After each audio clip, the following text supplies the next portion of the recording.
अस्सलामुअलैकुम वरहमतुल्लाहि ताला वबरकातुहू। अज़ीज़ साथियों, आजकल बहुत सारे नौजवानों के जहन में ये ख़याल बैठा हुआ है कि इस्लाम में जो है 4 शादी करने की इजाज़त है।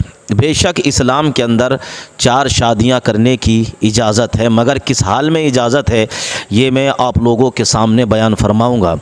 लेकिन आप ये याद रखें कि निकाह जो है ये एक ऐसी प्यारी इबादत है कि जब बंदा निकाह करता है तो उसका ईमान मुकम्मल हो जाता है, उसका ईमान महफूज हो जाता है। आक़ा नेमत सल्लल्लाहु ताला अलैहि वसल्लम ने भी अपने ग़ुलामों को, और कुरान पाक में भी अल्लाह तबारक व ताला ने इरशाद फरमाया, निकाह की बेशुमार फ़जीलतें हैं। दोस्तों, तो निकाह ये अम्बिया कराम की सुन्नत है। हज़रत अबू अय्यूब रदियल्लाहु ताला अन्हु बयान फरमाते हैं कि 4 चीज़ें अम्बिया कराम की सुन्नत में से हैं। उनमें से हया अम्बिया कराम की सुन्नत है, खुशबू लगाना अम्बिया कराम की सुन्नत है, मिसवाक करना अम्बिया कराम की सुन्नत है, ऐसे ही निकाह करना भी अम्बिया कराम की सुन्नत है। दोस्तों, बेनिकाह मर्द और बेनिकाह औरत मोहताज और मिस्कीन है। बहरहाल निकाह करना ये एक इबादत है, अल्लाह ताला को बहुत ज़्यादा पसंद है। फरमाया गया, जब इब्ने आदम ज़मीन पर निकाह करते हैं तो आसमान में फ़रिश्ते खुशियाँ मनाते हैं कि आज इब्ने आदम ने निकाह करके अपने ईमान को महफूज कर लिया है। बेशक निकाह के अंदर बड़ी बरकतें रखी हैं। निकाह से अल्लाह ताला रोज़ी को वसी फरमाता है। जब बंदा निकाह करता है अल्लाह उसकी रोज़ी के दरवाज़ों को कुशादा फरमा दिया करता है। लेकिन आजकल बहुत सारे समाज में हमारे लोग जिन्हें अक्ल नहीं है, वो लोग ये कह रहे हैं कि इस्लाम में 4 शादी करना जायज़ है। बेशक इस्लाम में 4 शादी करना जायज़ है, मगर कब जायज़ है हमें ये भी तो याद रखना चाहिए। उस वक्त 4 शादियां करने की इजाज़त है जबकि वो चारों बीवियों का हक़ अदा कर सके, किसी के हक़ तलफ़ी ना करे, किसी का हक़ ना मारे। अगर एक को कपड़ा बना कर दे रहा है तो दूसरे को कपड़ा बना कर दे, एक को टहलने लेकर जा रहा है तो दूसरी को भी टहलने के लिए लेके जाए। ये नहीं कि सिर्फ़ एक पर ही तवज्जो है और बाकी 3 बीवियाँ जो हैं उनका ख्याल ही नहीं है। हमारे माशरे में लोगों की बहुत ज़्यादा ये सोच बन गई है, साहब दूसरी शादी करेंगे, दूसरी शादी करेंगे।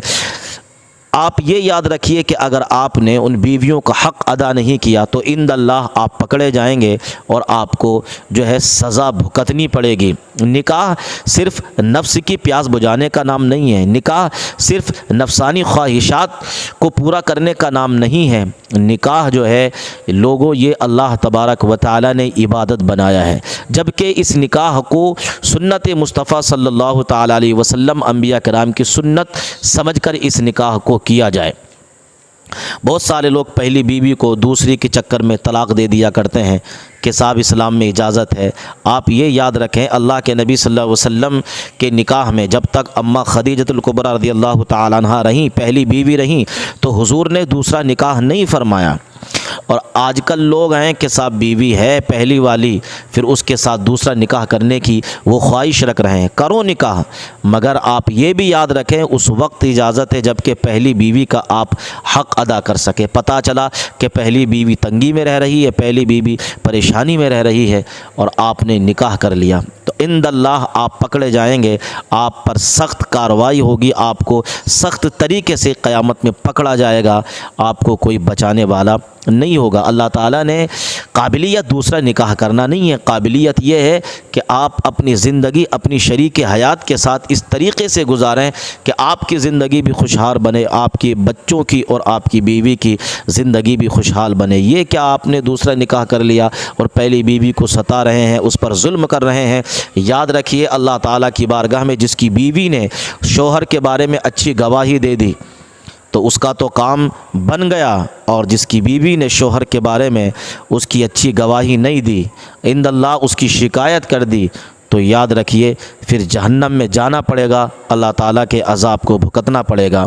इसलिए अल्लाह ताला ने जो आपको अता फ़रमाया है, जो बीवी अता फ़रमाई है, उसे अल्लाह की नेमत समझकर, अल्लाह तबारक व ताला का इनाम समझकर, उसकी नेमत समझकर उसी के साथ ज़िंदगी गुजारें, उसी के साथ अपनी ज़िंदगी बेहतर बनाएं, अपनी औलाद की अच्छी परवरिश करें, उन्हें अच्छी तालीम दें।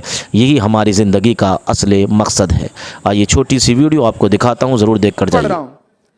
कि नेहरू के ख्यालों का निगहबान रहा हूँ, नेहरू के ख्यालों का निगहबान रहा हूं, मैं लाल बहादुर का भी अरमान रहा हूं। मैं एक एक नाम गिनाता जाऊंगा, आपकी आंखों के सामने इतिहास तैरता जाएगा और आपकी तालियां हवाओं में उछलती जाएंगी। तमाम नाम आएंगे, आप इंतजार करिएगा कि नेहरू के ख्यालों का निगहबान रहा हूं और लाल बहादुर का भी अरमान रहा हूं। राजीव अटल सबके हूं अल्फाज समेटे। अगले मिसरे पे तैयार रहना दिल्ली वालों कि राजीव अटल सबके हूं अल्फाज समेटे, खामोश समन मोहनी अंदाज समेटे।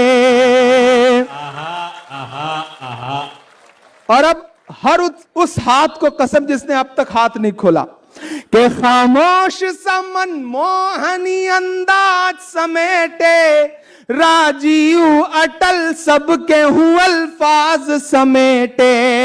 मैं इंदिरा के जज्बे सा फौलाद रहूंगा। तैयार रहना दिल्ली वालों अगले मिसरे पे कि मैं इंदिरा के जज्बे सा फौलाद रहूंगा। आबाद था आबाद हुआ आबाद रहूंगा।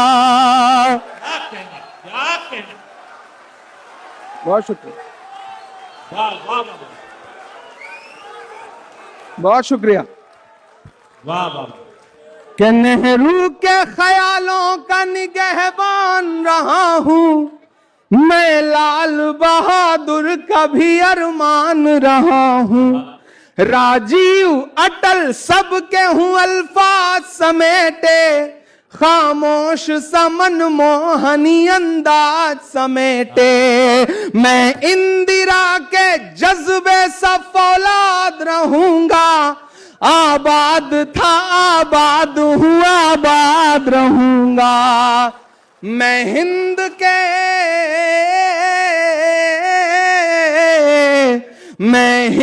के हर शख्स की चाहत का सिला हूं। मैं लाल किला लाल किला लाल किला हूं।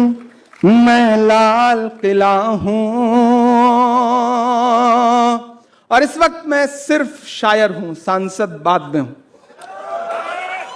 कि बेशर्म सियासत की मैं तहरीर नहीं हूं। तैयार रहना अगले मिसरे पे कि बेशर्म सियासत की मैं तहरीर नहीं हूं। सुन ले हुकूमत तेरी जागीर नहीं हूं।